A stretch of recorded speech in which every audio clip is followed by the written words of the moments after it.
This is the Little Moments Count radio podcast, created in partnership with community radio stations throughout Minnesota.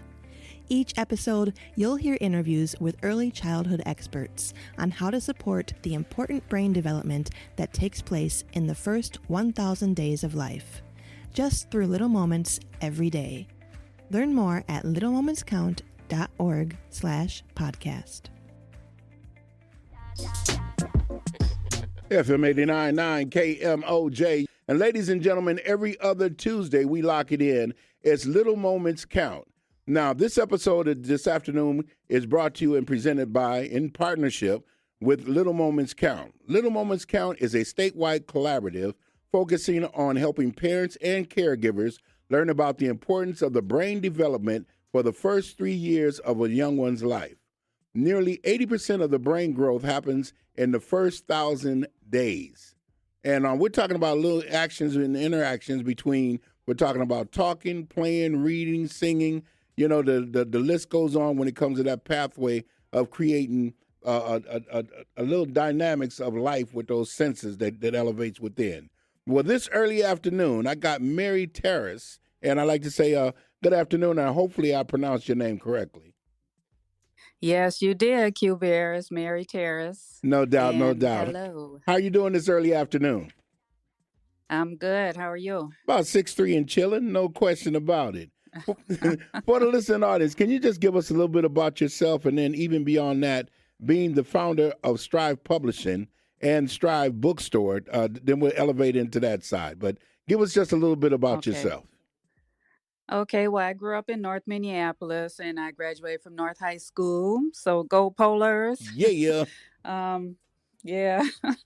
I had my first child while I was in high school, so I didn't get to go to college until I was in my 30s. And that was part-time, took me 8 years, but I did get my teaching license in 2004 when I was 40.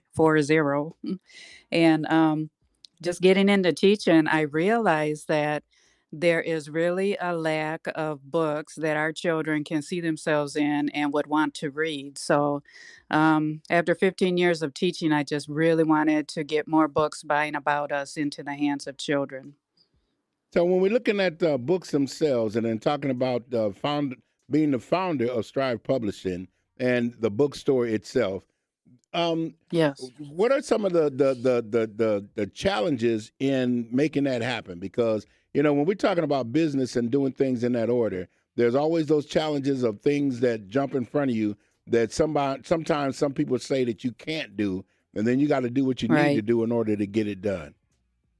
Right. So yeah, my business is for profit. It's an LLC, and I jumped into the business knowing that there was a need, but not realizing that I would never get a business loan. I still haven't. After 5 years, I've never received a business loan. And mainly it's because of my debt to income ratio, which comes from having a large amount of student loans. So I spent all those years educating myself. And then once I got into teaching, I really felt like I needed more education. So I went back and got my master's. And that, ironically, that education is what keeps me from being able to fund my business. So I really had to bootstrap and depend on the community. You know, we do have a fiscal sponsor, so we're able to accept donations, and we have received a few grants along the way. So that's how we just keep striving.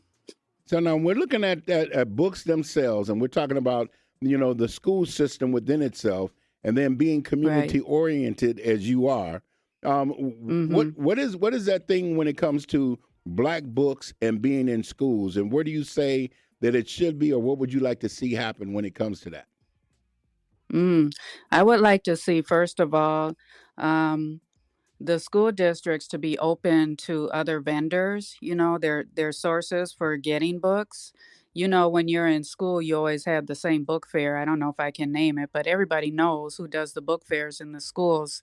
And I know their books are becoming more diverse, but they're not really supporting the authentic Black voices that are out there, because there are so many independent book publishers who are really getting voices from the community, voices that our children can relate to. and getting those voices published. So that would be a great start for schools, but also just having opportunities for children to meet Black authors. Books are one thing, but when the children can meet and talk to and get to know somebody who looks like them, who's written a book, it's so inspirational. I don't know how many times, like, we don't always get our authors into schools, but when we do, the children are so happy. And every time there's a connection that's made, or somebody's inspired, a child is inspired to either read or write or become an author themselves. So now, when we're looking at Strive Publishing and the hmm bookstore itself, and then also we're talking about the school system within itself. How important is it for youngsters to see, read, and then visualize seeing themselves in different places and positions? And then name some of the books that you would say that you would advise for someone to look into, because also a lot of times we don't know the information or seen it, and then all of a sudden we're Right, wondering and we don't get the right thing. So talk to me on that. right. Well, I think it's critically important for children to be able to get their hands on books that can affirm them. So when they open a book and they see someone who looks like them and they learn about other Black people from the community, their worldview is expanding, because what you see on TV and sometimes on the news, or what you hear in community, isn't all that we are. The Black diaspora is global, and we need to know and teach our children about Black people globally, around the world, and all the different ways that we're making a difference and living lives, and there's a great diversity within Blackness, so that's one thing.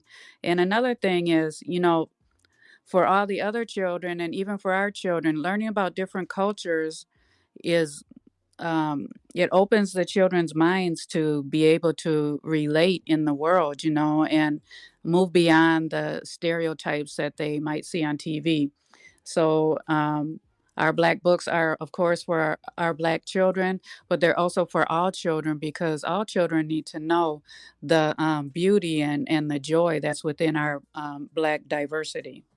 So now we're looking at as a lot of people listening to you right now at this moment, and now they realize that there's someone out there who has Black books, because a lot of times they're not noted that they exist, but then at the same time you Right, may find some scattered here and there. But when it right. comes to Strive Publishing and Strive Bookstore itself, how can someone get hmm more information about you and the books within themselves? And then what are some of the things that hmm you all have coming around the corner that we should be looking for? Okay. Well, they can go to our website, strivepublishing.com, and there are two parts to our website. One tells you all about our publishing arm, and then, the bookstore is pretty new, so there's more information about our bookstore. We just opened a full independent bookstore in downtown Minneapolis. It's at 901 Nicollet Mall. We're open Tuesday through Saturday, 11 to 6. And with having that huge, beautiful space, by the way, we really want to elevate Black literary events and literary events from other cultures as well. So there'll always be. We just implemented our open mic night, which it's called Third Thursday. So every third Thursday we'll have open mic. Um, Except for the third Thursday this month, because we're going to do a spooky movie night, which should be fun for the community. And then we always have local authors coming in. Like, for example, just this past Saturday, Rose McGee came in to share her new children's book, Can't Nobody Make a Sweet Potato Pie Like Our Mama. Oh, that's And it real. was just beautiful. Yeah, and the children, they, got to read the book along with her, and that was really joyful. And so, what I want to say about having a publishing company and a bookstore is that we're really focusing on the joy of reading and the joy that comes from new knowledge, and then also the source of power that comes from it. We can tell our own stories, and we can become educated in different ways. Man, well, there's And no. I forgot the last part of your question. Oh, I'm not sorry. yeah, because sometimes I ask 2 and 3 questions in one route, so I get it. It's still good. So when it comes to the books themselves, can you name any particular books that you think someone should want to pick up? Yes, for the younger children in particular, I would say, of course, I have to boost our titles. Red and the Egg Pie. It's a fun story about a little girl and her grandma. Um, and then um, That's My Mommy, which is a really important story about a transgender mom and her children. And then there's a series called Jaden's Impossible Garden. That's the first book. And the second is Jaden's Secret Ingredient. And it just, explores the joy of how we relate to nature. Okay, now I know that you're at 901 Nicollet Mall in downtown Minneapolis, but then even beyond Yes. that, website or phone number, so if someone's listening would like to get in contact and find out more information. Mm-hmm. So our bookstore phone number is 763-270-5738. Our website again is strivepublishing.com. And then we have a new Instagram for the bookstore. It's strive_bookstore on Instagram. Okay, so you said 763-270-5738. Yes. Okay, and that's 901 Nicollet Mall, downtown Minneapolis. Yes. Okay. Well, if by chance I missed a question or two, is there anything else you'd like to add? Come join us for our literary events. I forgot to mention also we're doing Story Stitch Wednesdays. So that's the fourth Wednesday of the month where we get to know each other through storytelling. Okay. Well, thank you once again. And ladies and gentlemen, letting you know again, that's none other than Mary Tarras. And if you like more information, again, and if you want more about this particular show, you can check out the recording itself at littlemomentscount.org/podcast. Or if you'd like to know about a little bit more about Little Moments Count, you can also visit the website at littlemomentscount.org. Thanks for listening to the Little Moments Count radio podcast in partnership with community radio stations throughout Minnesota. You can find the Little Moments Count radio podcast wherever you get your podcasts and at littlemomentscount.org/podcast.